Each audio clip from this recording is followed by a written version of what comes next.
হ্যাঁ কেন আপনারা কি চাইছেন?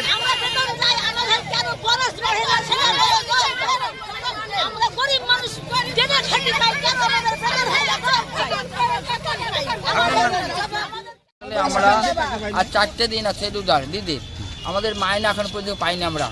হ্যাঁ, এই মাইনা করি আমরা, হবে এখন পরে এইরকম করে আমাদেরকে বসিয়ে রাখে আমাদের।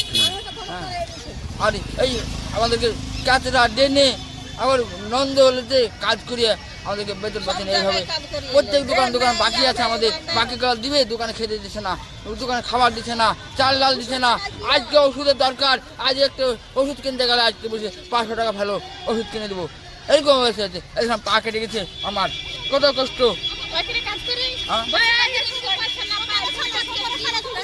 ধরে কাজ করছি, বেতন বাড়ালো না, একইভাবে আছে।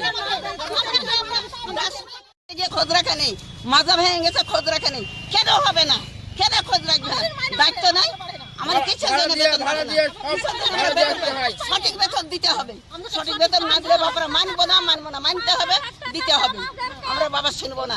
আমরা এতদিনে নোংরা কাজ করেছি, কত পোকা লেগেছি, কত নোংরা বাড়ি, কত কি করেছি, পয়সা বাড়তে হবে, সব কিছু